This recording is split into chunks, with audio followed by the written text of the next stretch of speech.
Hey everyone, this is Olay from Laddering Your Success, and you're listening to the LYS Podcast.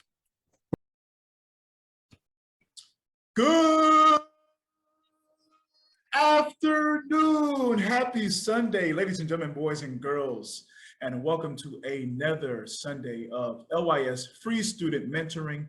As always, my name is Olay here with my good friend Festus Olay. Festus, how are you doing this wonderful and sunny Sunday? Yeah, doing well, doing really well. I need to step up my enthusiasm like as you have, but I'm doing really well. And we had a good father-son outing yesterday. That was really good. And try to get a little bit of rest. Try to get a little bit of rest. You know, sometimes I just keep going and I have to be very okay, dude, get you 3-4 hours of nothing time. You know what I mean? So other than that, I'm good. That's beautiful. And that's, man, you said it. That is so key. I think that's a big thing we learned. We had a meeting on Thursday and Festus did the prayer and he was like, man, pray for Olay to help him with his time and just getting, his time and knowing when to say no. And I'm like, yes to all of that, man. yes to all of that, man. All of that. So, I mean, it's definitely needed, man. I think a big thing we've learned is it's okay to take, I guess in this case, we can call it taking a couple steps back to take more steps forward, right? And nothing like a good nap, man, to get you recharged and ready to go and, operating, closer to 100%. I think that's what I think these next couple of months, this next year is going to be really good. I say this year because we started school this past week. We did our first week of school, and I'm trying not to be. It's okay to be optimistic. I hope you're optimistic. No. It's good. It's good to be optimistic, right? And the reason why I say this is because I'm very optimistic. Thing I forgot about is man, when you have kids who are eager, they will push you. Yeah. When you have eager kids, you're like, oh, I gotta bring it. I've got to come with it, and that's the vibe I got from these kids. They're really excited to learn. So I'm like, oh, bro, whew. All right, let's go. You know what I mean? Let's go. Speaking of which, speaking of teachers, speaking of first week, got our good friend Daniel Hill, aka Bing Bong. What's up? Happy Sunday. How you doing, Daniel? Man, I'm good. Just chilling. And also, he's straight line. These kids are horrible. Man, these kids this day are good, man. I'm loving them, bro. Right? That's what I told Festus, man. I'm trying not to get too enthusiastic, man. Got me out here thinking about these kids over the weekend, man. Already got me spending money on them and stuff. I'm like, come on, man. We just got here. I'm already man, my kids need pencil pouches. Oh, wow. Office Depot got deals on composition notebooks. Let me get them about 24 real quick. Quick 24. These composition notebooks, get them right, get the spirits right. You know what I mean?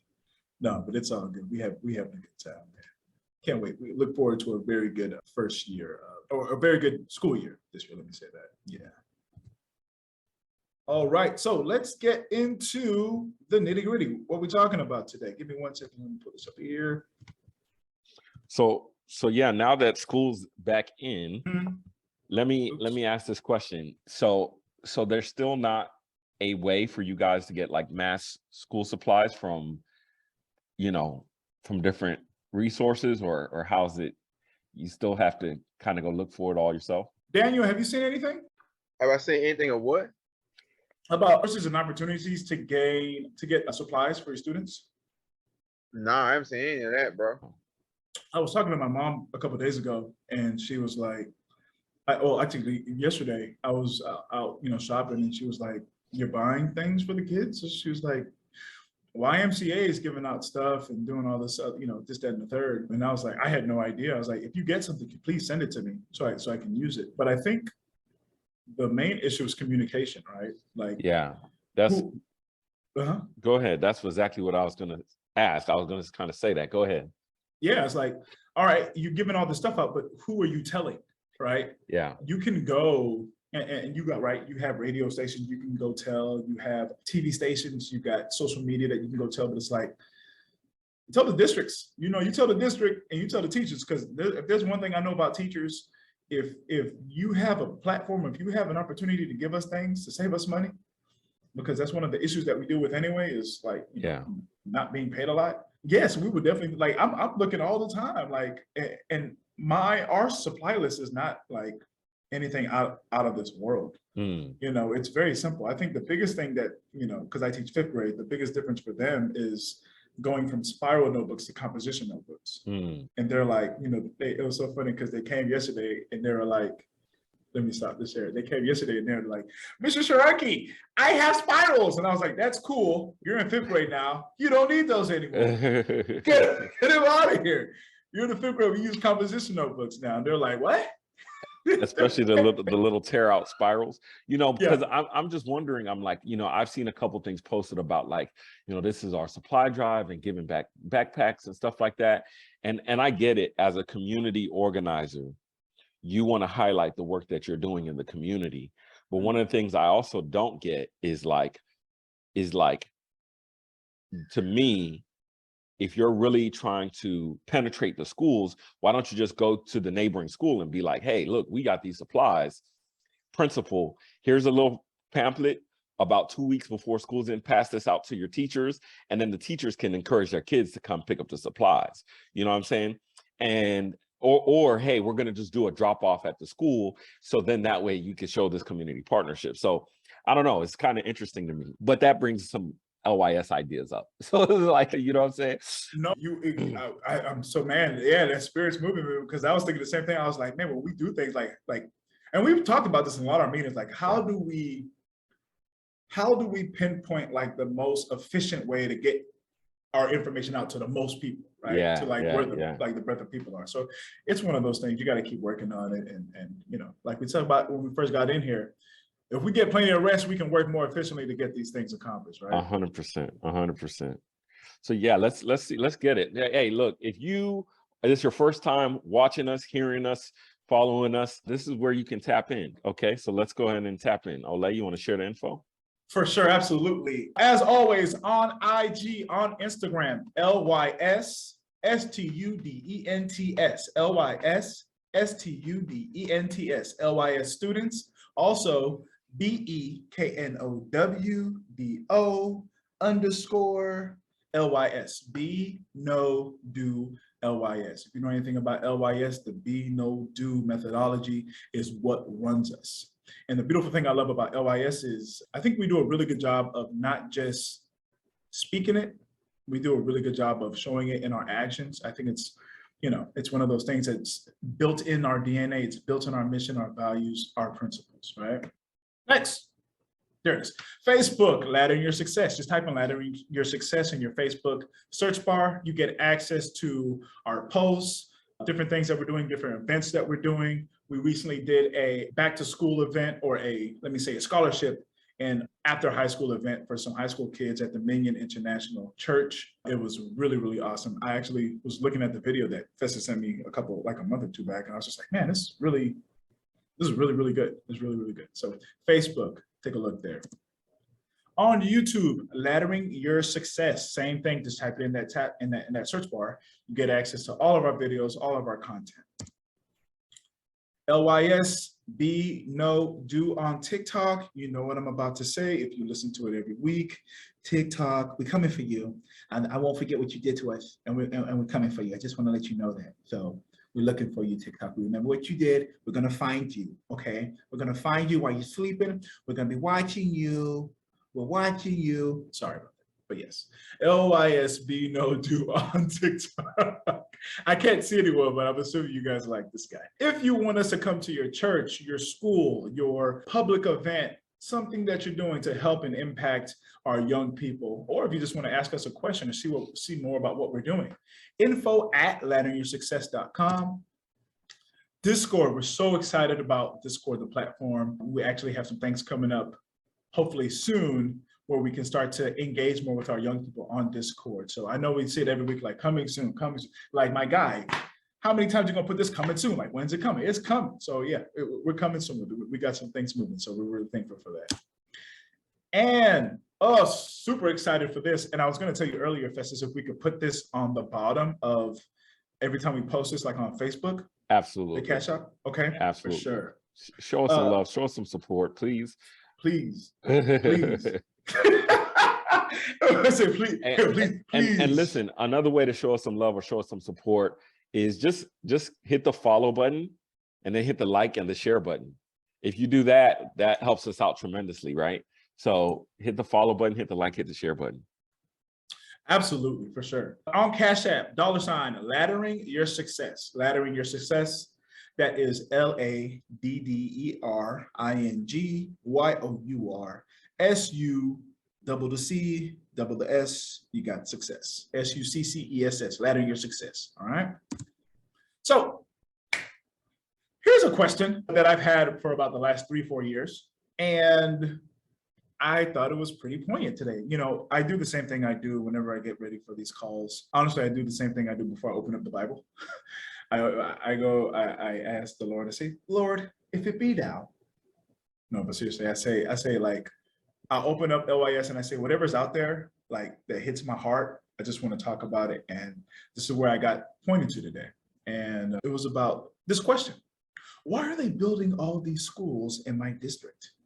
Right? So if you're a teacher or if you're a parent, even if you're a student, you may have seen this if you've been driving around in your community. You know, you'll see a whole bunch of schools that aren't really in your district. They're not in your district, but they're in your district, right? They're not a part of the district, but they're in your area, right? And so as a teacher, right, from my perspective, I'm like, what's going on over here? Like, why are they building all these schools? We have schools here. Why are they building all these schools over here? And so I said, well, let's have that conversation about public, charter, magnet, you know, talk a little bit about private schools, but that's what we're going to be talking about today, right? We're going to be talking about charter schools and why are they becoming more popular and what is the underlying reason, right? Because one thing that I found out about myself is that, you know, last year was really tough for all the teachers, right? And so I remember my principal, one of the principals called me in. And she just wanted to see how I was doing. And I told her straight up, I was like, right now, this ain't it, yo. It's like, this ain't it, yo. This ain't where it's at. Like, you know, we got some things we gotta talk. We got some things we gotta talk about, you know.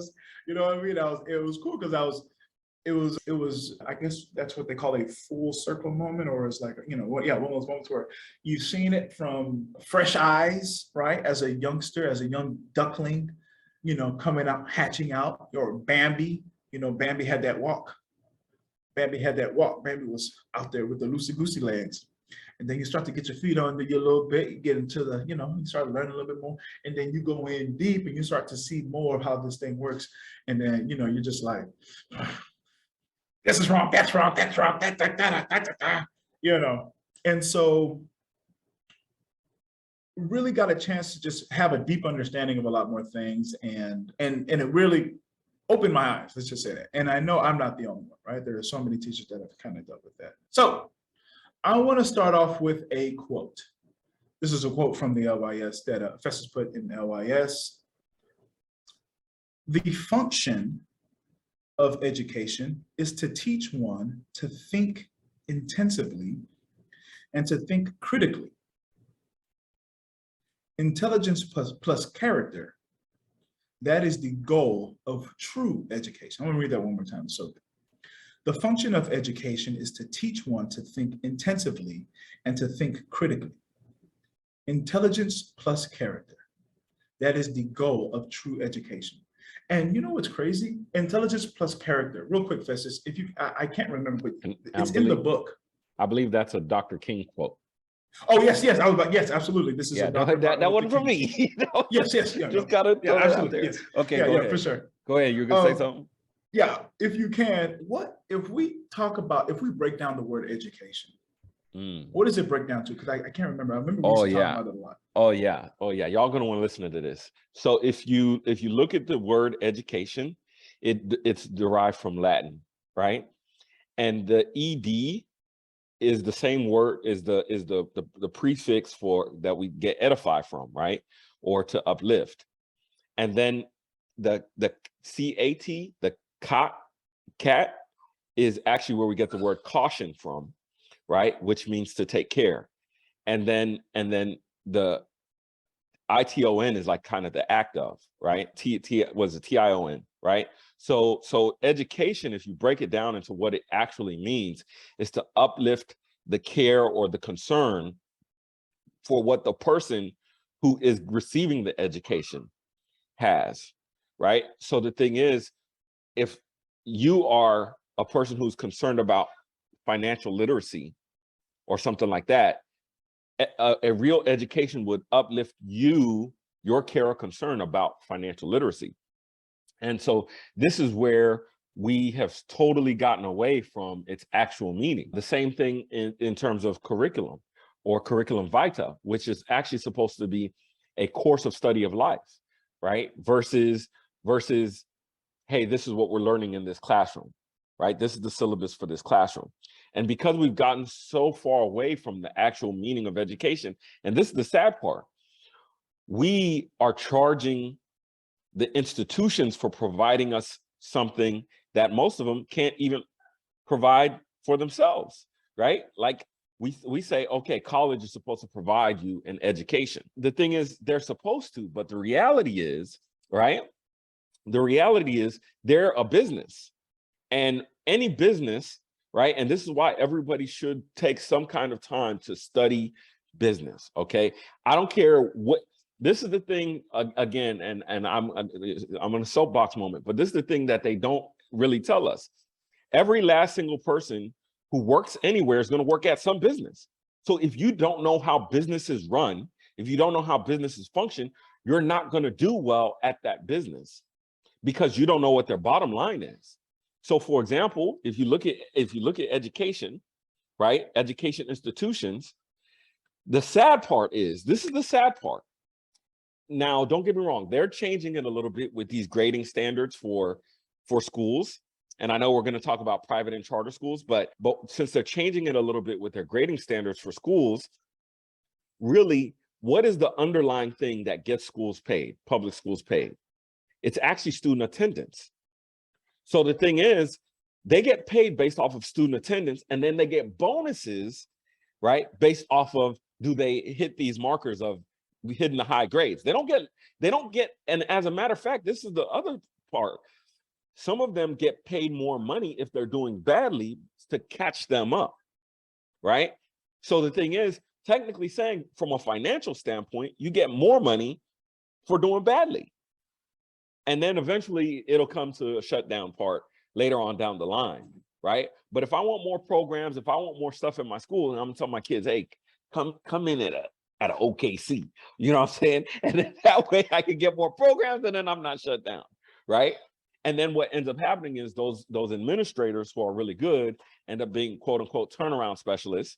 And so if they come in and they do really well in a bad school, they turn that school around, guess what? The school plucks them out and they're gone the next year. So all of those kids who now benefited from that administrator being there, the administrator's gone.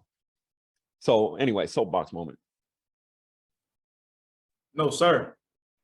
That's one of them.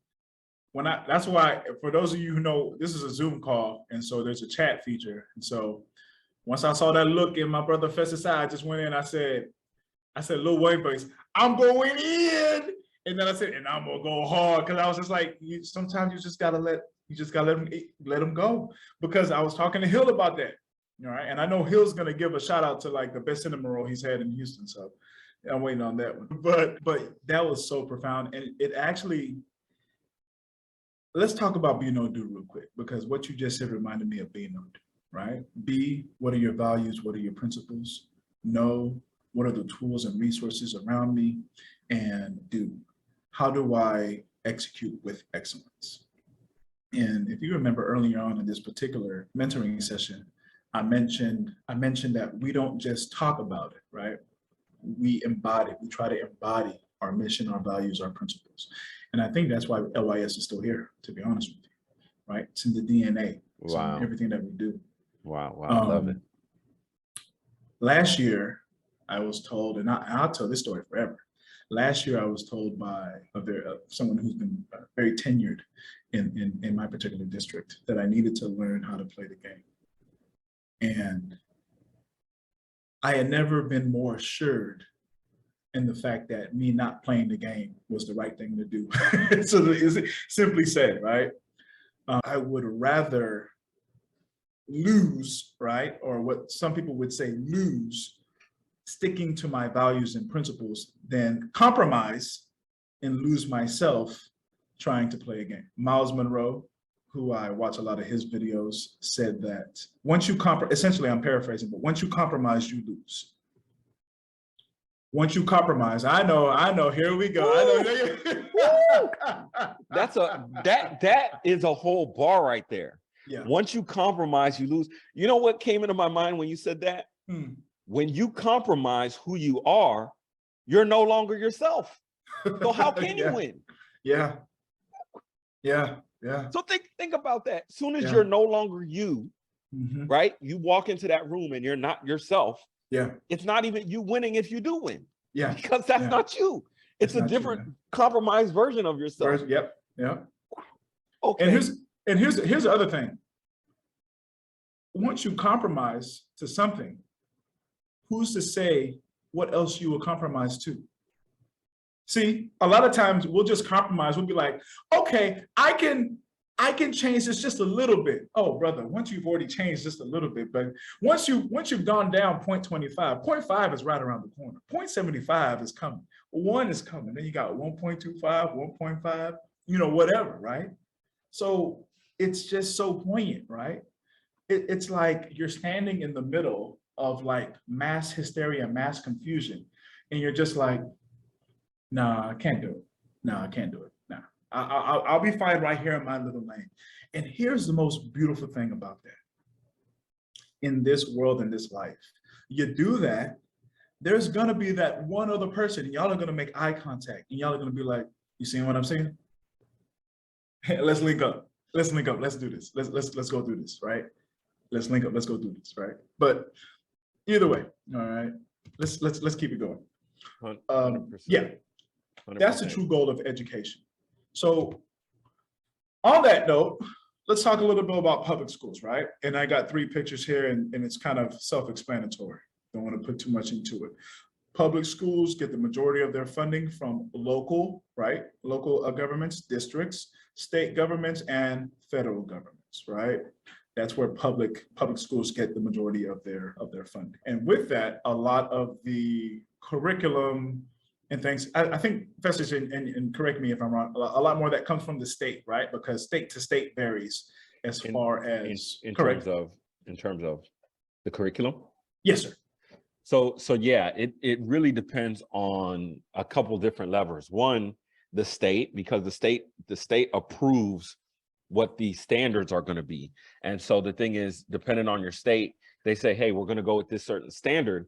And then there's curriculum companies who then meet, they draft up the curriculum based off of those standards and those materials. And so the funny thing is,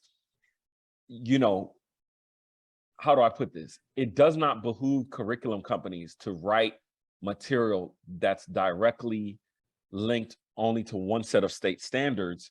Why? Because the thing is, unless the only way it makes sense is if they have a perpetual contract with that state. So for example, you get like a Pearson, you get like a McGraw-Hill, right? And again, I'm not hating on them. It just is what it is. And they'll say, okay, well, we know we have a 10-year contract with the state of Texas. Okay. And since we have a 10-year contract, we'll go ahead and make some books that are specifically for Texas.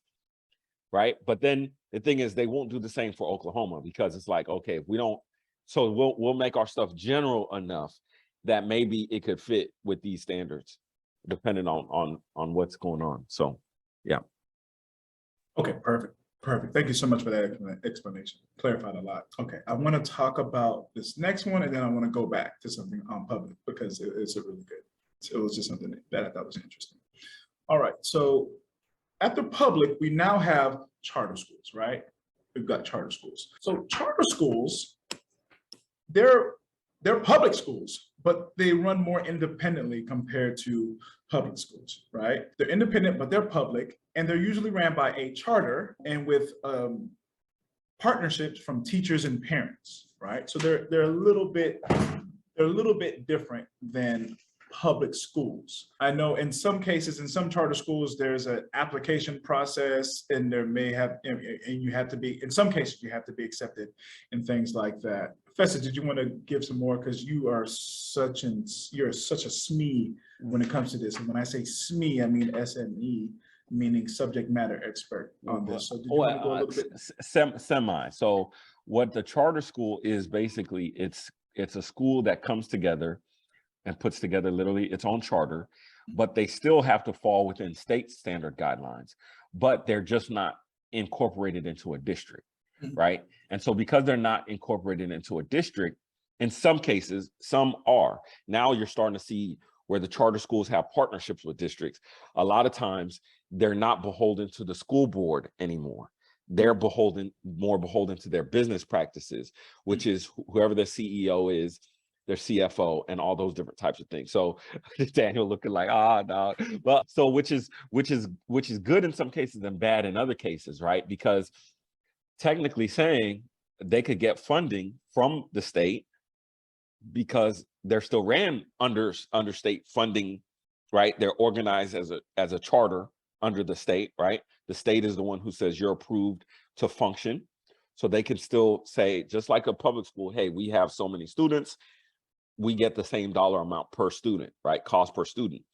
But because they're ran like businesses, they tend to be far more efficient in terms of, hey, look, we're not going to wait for a school board vote just to get this in or that in. They're just going to go to the CEO and they're going to say, hey, this is standard operating procedure business practice. We're going to get it in.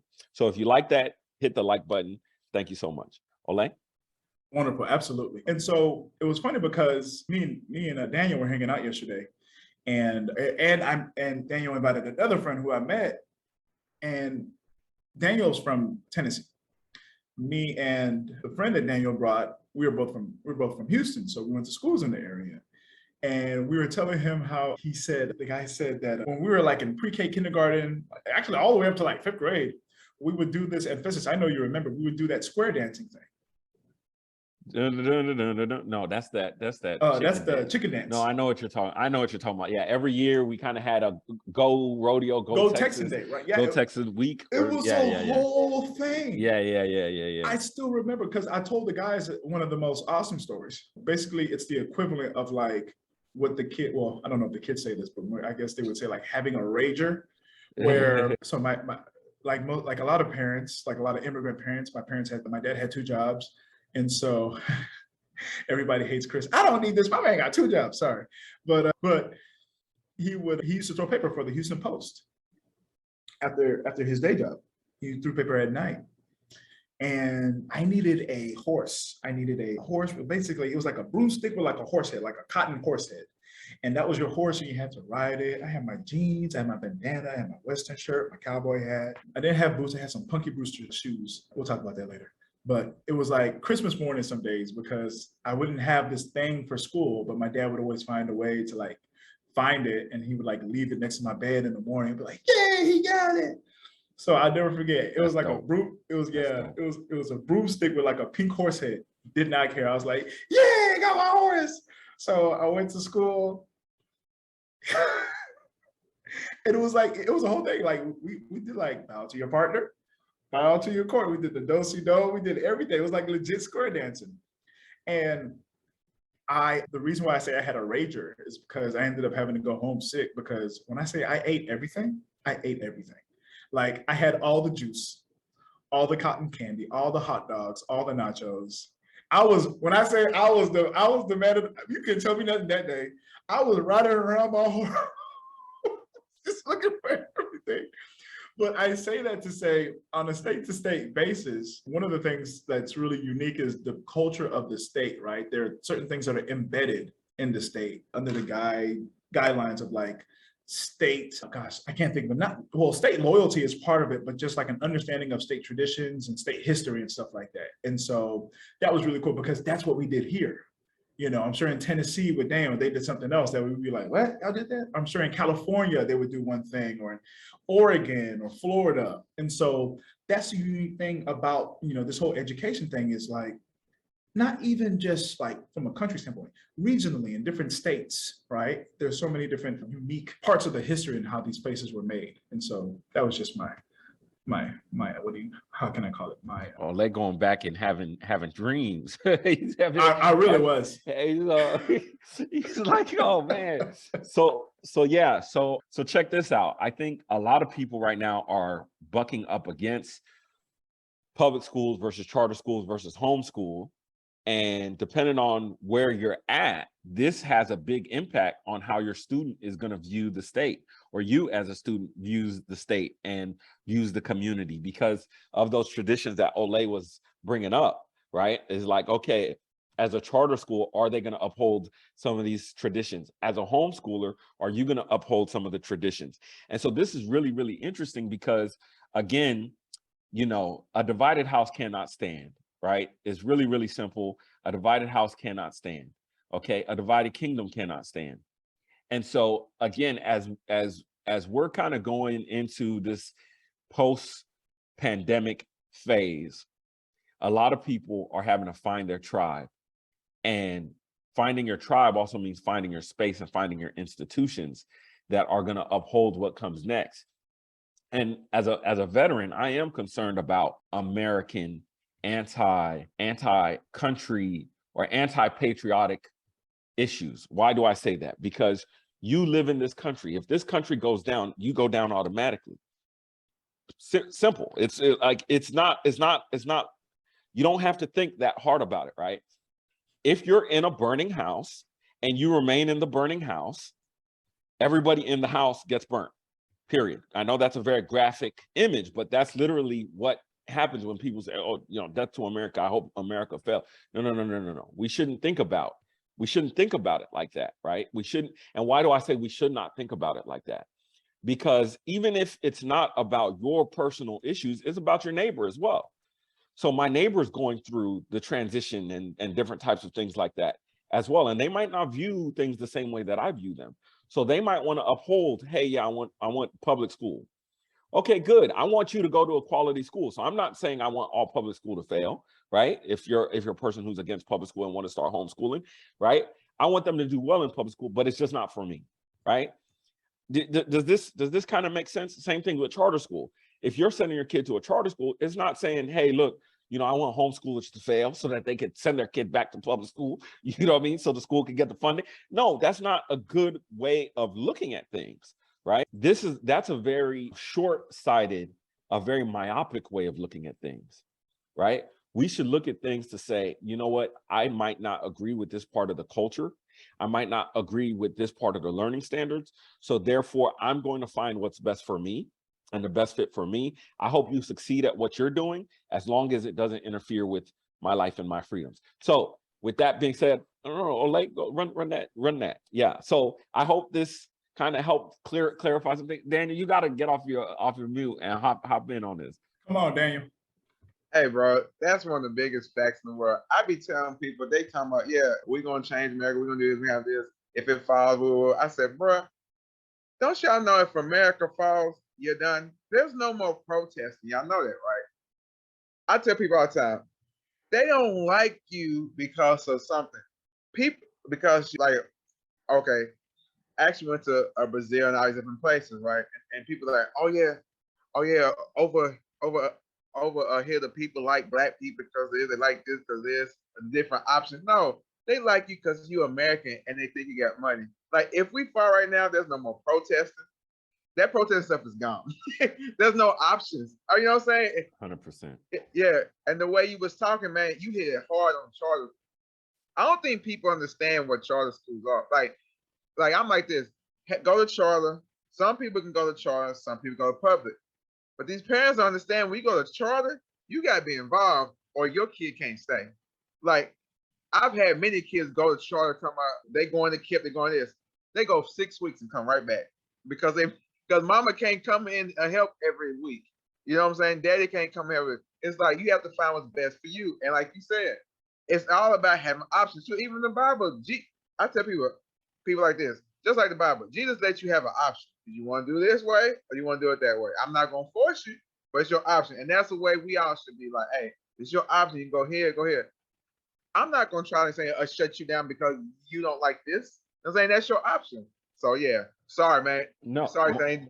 that was my soapbox. This week. Most definitely. No, thank you for the input, brother. Thank you for the input. Because again, a lot of people don't know the teacher's perspective because they haven't really stopped to ask the teacher's perspective. And a lot of students haven't, again, there's this thing, and don't get me wrong, there was times where I thought, man, I got to get out of these schools because the school's just a horrible thing. But how do I put this? It's different strokes for different folks. And you got to kind of get in where you fit in. And right now, because of these, they're quote unquote new concepts. They're not really new concepts. The thing is, there's really nothing new under the sun. It's just a different thing that we haven't experienced in this time frame. So if you talk about public school is a new concept for learning, actually. Like if a lot of people don't realize this, but public schools were only established in the United States in around like 1860, 1870, post-Civil War era, right? As mass production started to come in, and they were saying, man, how do we get these farmers out of the field and into the factories? Well, if we take care of their kids and we say, look, we have these institutions that could take care of your kids, then why don't you get out of the farm, get out of the whatever, and come over here and work for us, and we're going to give you this wage, and then your kids could go to this institution. And that's where actual public schools came in. So the thing is, the vast majority of learning before was done in homes and in co-ops or in private schools. So the thing is, most people would go to a 3rd or 4th grade education, right? They would just basically learn how to read and write, and then they would learn the skills of their family.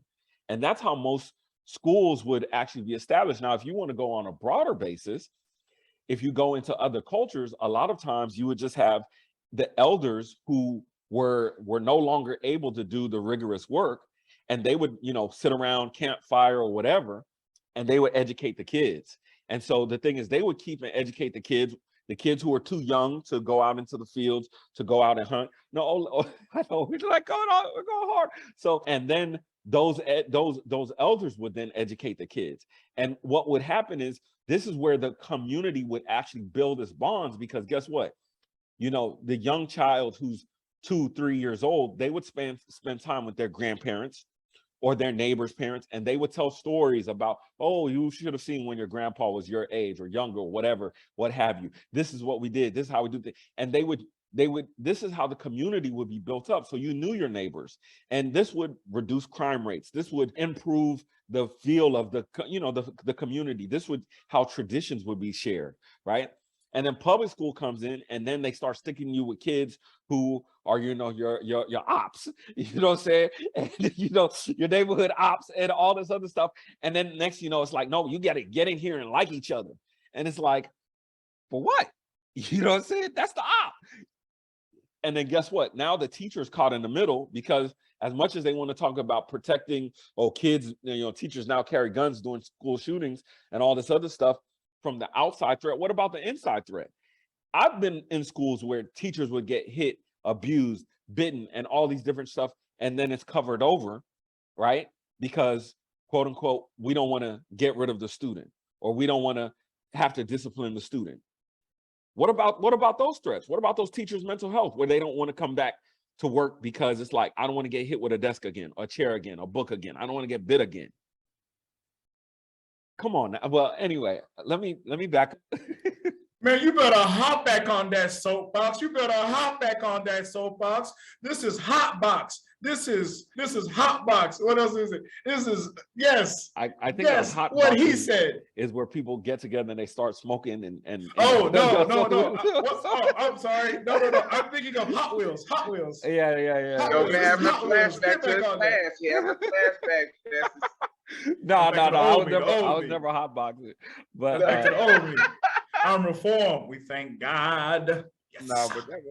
But that was real, man. Everything you said, man. I like what you said, man. And I never knew that about the history of school, bro. And sent us something like, he sent me something talking about how the school's gonna be changing in a.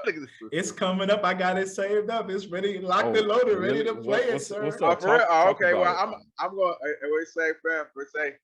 I'm just gonna shut up then. I think we may run to 3, because like Daniel said, those are some very poignant points, and man, very, very poignant points. You hit on something, the elder factor, and you hit on so many things. Daniel, you said something. You said in a lot of these schools, if the parents are not involved, they can't really stay in the school, right? And the thing that I thought of is, the thing that I thought about was the loss of expectation. And I thought about, if you look at all the issues that our children, our students are going through today, Festus says this a lot. And we talked about this when we talked about the Uvalde tragedy. Everything that we do from a government standpoint we're dealing with certain issues, but we're not dealing with the underlying issue, right? So all we're doing is, if there's a leak, we're just putting like duct tape, right? And it's a huge leak, right? So we've got a whole bunch of duct tape everywhere, but there's still a massive leak, right? As opposed to doing something that will fix the entire container, right? And that's what I got. That's what I got a lot of. I got a lot of, we're just doing a lot of things to deal with, gosh, I can't think of the word right now, but just to deal with the issues. We're not dealing with it. It's a lot of symptoms versus, Thank you so the much. diagnosis. Yeah. We're dealing with the symptoms. Sometimes it's like going to a doctor, right? Unfortunately, you're dealing with a certain issue and they may give you something to deal with that particular symptom, but the underlying issue, the thing that's actually causing the symptom is not being dealt with. I'm reminded of a great finance professor I had at Midwestern State University. Shout out Midwestern State University. Dr. Yoshi Fukusawa. That Japanese? Yes. He was the head finance and econ. He was the professor in charge of that. And I took him in summer school for this class called International Finance and Econ. And I am very proud to say that I made a C in that class because I was not supposed to pass that class. That's real. That's real. Yeah. That class was hard, to say the least. But he said something so poignant. He said in class one day, he said, if you look at what we do with our resources in America, the one thing that we should do that we're not going to do is limit our level of spending as a society. I can't remember the stat, but it's something like we're a very small part of the population, but we account for 1/4 of the, right? So we are 0.5% of the world population, but we account for 25% of the world's expenditures, meaning all of the consumer goods, specifically consumer goods that come in, we account for 25% of the world's consumer goods. And that's an astronomical amount when you think about it. And I was giving this illustration to somebody before. It's like the average American household has 3 TVs, right? So if you think about it, you have 3 people in the house, each person has their own TV. You have, even in some house, you got 5 TVs. There's a TV in every room. You know what I'm saying? And I'm not going to be the one to sit up here and say, oh, I'm totally anti that. My wife buys the TVs. I was like, oh, fine. I'll put up the TV because you bought the TV, right? You know what I'm saying? But the thing is, trust me, I'd be like, I don't get it. I really don't get it. Well, what if somebody comes to stage and they want to watch TV? Change the channel in the front, you know what I'm saying? Like to me, it's a simple thing, but that's a whole nother thing. You were gonna make a point, Olay, with Dr. Fawashaki. I'm sorry, Fukusawa. No. But that was it. The thing that needs to happen is we need a legit reality check. A year or two ago, there was this meme that was going on that was very popular. I really loved it. It said, America's status right now should be, I'm working on myself. 100%. America's status should be, I'm working on myself right now. I'm not dealing with none of it. I'm working on myself. We out here trying to do all this stuff. What about us? We ain't right? They have us, and you know what's crazy? I always have this vision of the president during the State of the Union coming out and just being like, the State of the Union is bad, and walk off. Because like we're so glazed over. We're so glazed, our eyes are glazed. We can't see so many of we can't see the cracks on the foundation, right, that are happening.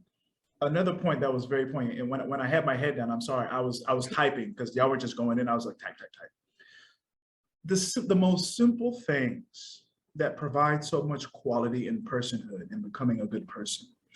Respect for your elders. Why is it that you have tenured teachers who are quitting and retiring early?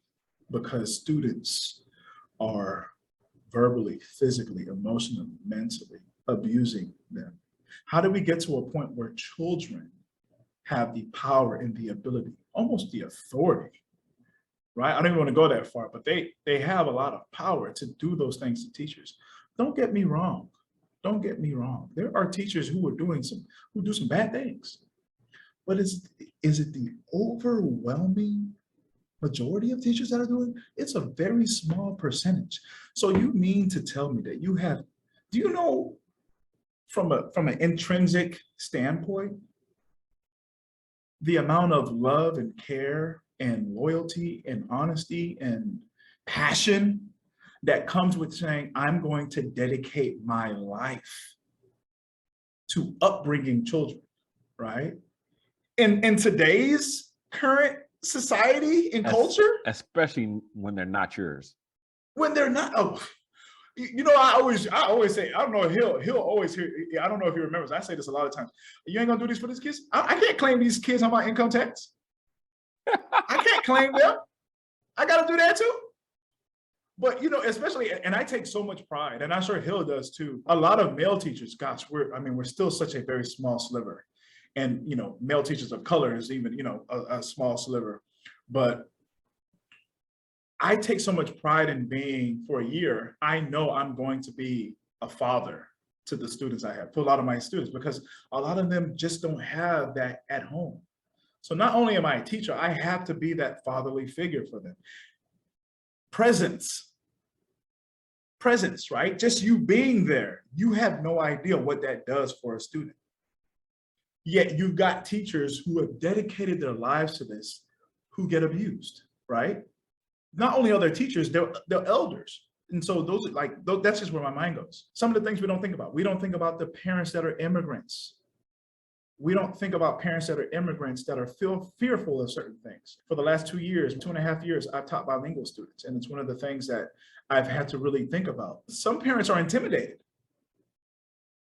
Some parents are just intimidated by the whole process.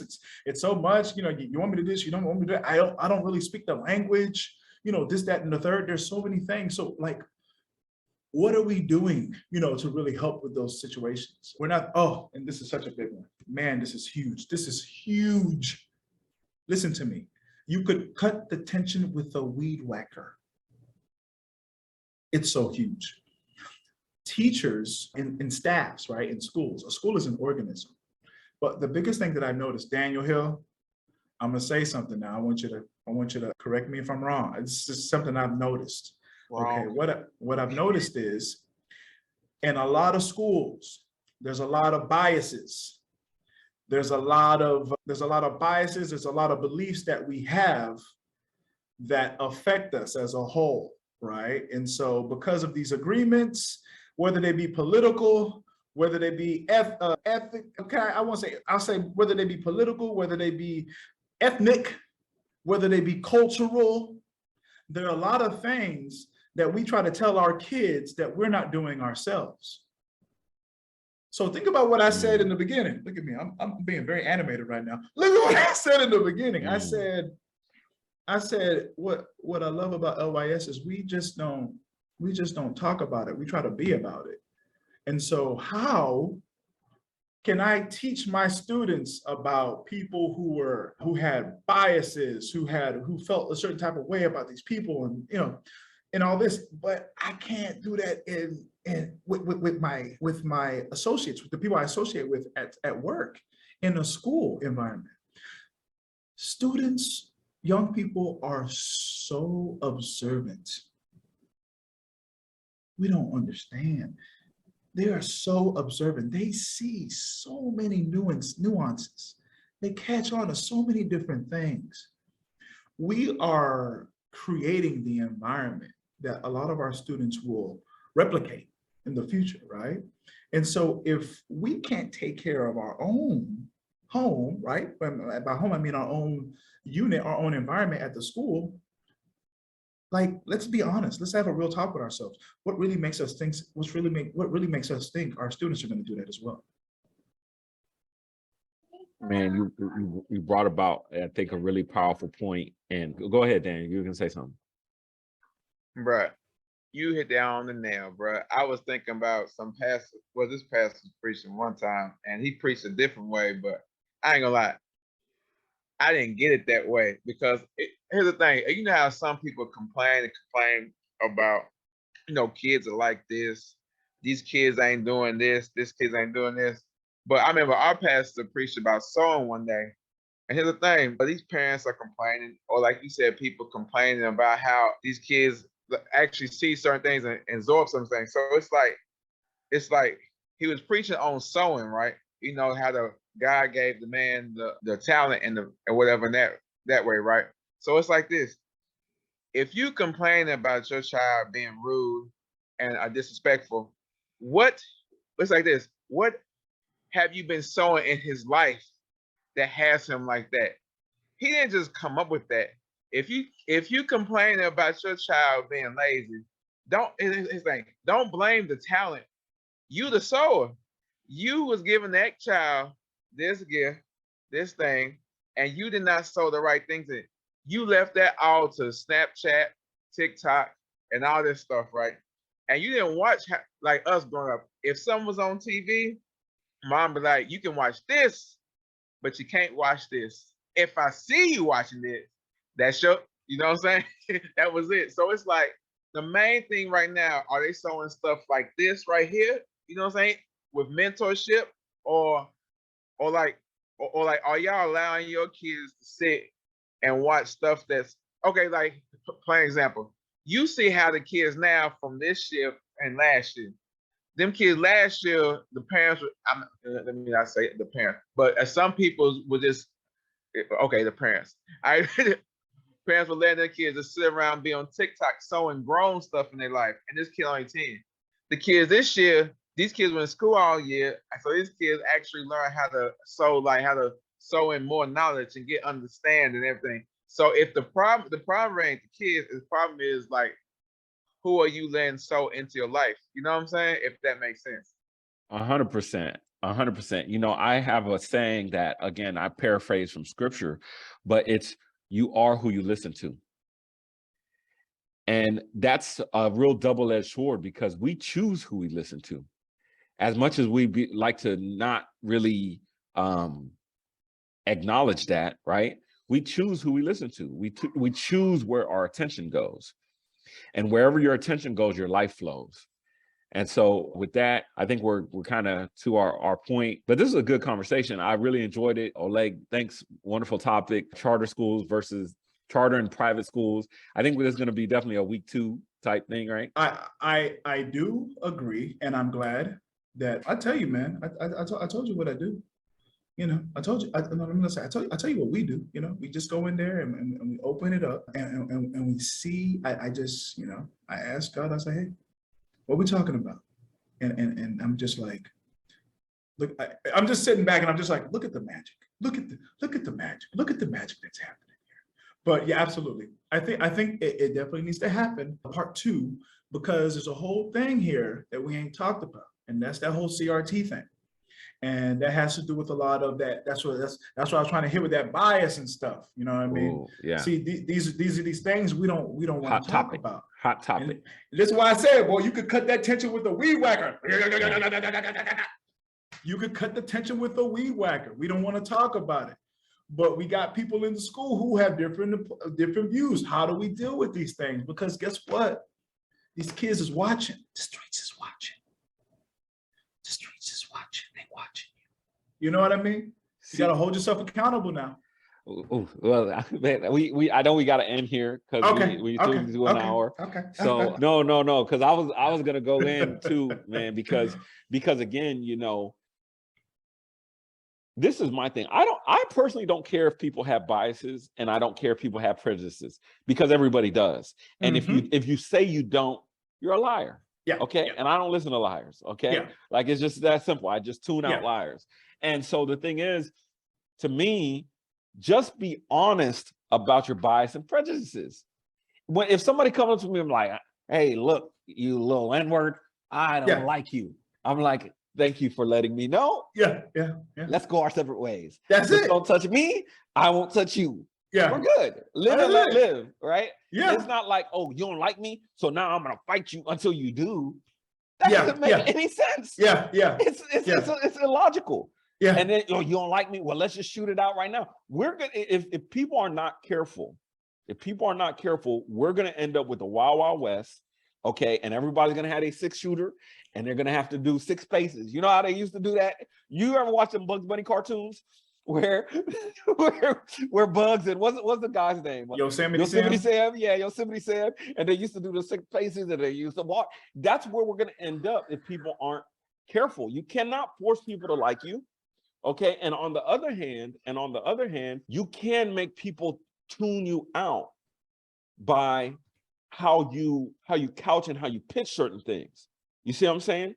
And so the thing is, and this goes across the board to me.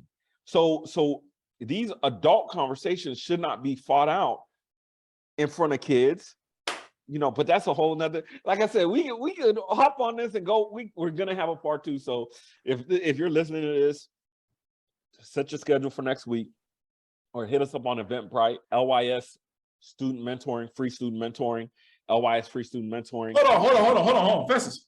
What's that? This is free. Yeah.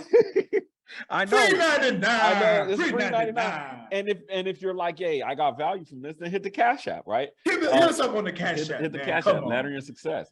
And and then that can help us keep things going again as we are building. Because this is one thing I'm learning. When you're building something and you're authentic and you're purpose-based and you're not compromising, then it takes a lot. It takes a lot. I'm telling you, it takes a lot. Because yeah, you could compromise and you could go based off of this and based off of that to just, quote unquote, try to get certain funding and stuff but that's not what we're doing here. Okay. So Olay's gonna hit y'all with the info so that y'all can follow us on, and then we're gonna be out after that. So it's on you, Olay.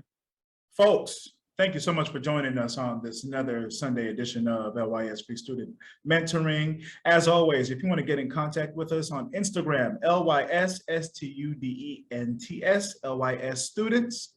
Also, BeKnowDo_LYS, BeKnowDo_LYS. You can also catch us on Facebook, Laddering Your Success. Just type in Laddering Your Success on that toolbar. You can get access to this mentoring call and all the other mentor calls we've ever done. Content, different info about our app. Ladies and gentlemen, Laddering Your Success has an app. We actually have a teaching app for lesson plans where we take the 7 tenets of LYS: social, health, educational, financial, social, cultural, spiritual, vocational, all those things, financial. And we create their lesson plans created within those 7 tenets, right? Ladder Your Success on YouTube, different interviews. We've been going at this hard for about 6-7 years. We have early interviews from. We ain't been doing it 6 years, have we? I thought you had some interviews up there. So yeah, the book, I did write the first book 6 years ago. You're right. Okay, I thought you were talking about as a full company. Yeah, okay, my bad. No, because there's some interviews that we did. Yeah. From when we first started testing things out. Yeah. You're right. Yeah. You're right. I mean, we got some early stuff there. Hey folks, join us now. Join us now because hey, what did I hear Fat Joe say? Yesterday's price is not today's price. Okay. so Oh, you better get it out, boy. You better get it out, boy, because we're about to hit that peak, that 52-week high, boy. Oh, I skipped one. Oh, I can't forget about this. LYS BeKnowDo, LYS BeKnowDo. TikTok, find it there, because we're coming for you, okay, on TikTok. LYS BeKnowDo, BeKnowDo on TikTok. If you want to get in contact with us for events, live events, online events, workshops, speaking engagements, anything like that, info@ladderingyoursuccess.com. Discord, we got something coming in soon in the pipeline. It's coming soon. Just stay patient with us, young people. We got a great way. We're going to create a great way for you to engage with us. Okay. Also, folks, you got $1, you got $1.50, you got $1.50, you got $2, you got $3, you got $4. Just bless us. Let it rain a little bit on us. Let it rain a little bit on us. I mean, we out here on a Sunday. I could be out here, riding my bike, getting my lesson plans in, acting a fool with Daniel Hill on the bikes, riding like we in Philly on some four-wheelers. But we out here doing this. Just bless us a little bit if you could. On Cash App, $ laddering your success. Festus could be out there getting some rest. He need it. He need it. He still got his hairline. Thank God. Me and Wes were giving him trouble about that on Thursday. Well, it wasn't really me. It was primarily Wes. Bro. So this fresh haircut I got, and I know we're closing out, but this fresh haircut I got, my sisters, we ran into each other yesterday, and they were like, "Oh yeah, that hairline is moving backward." I'm like, because normally I just be worried about like the bald spot in the back, because I know I'm thinning, but yeah, man, it's crucial.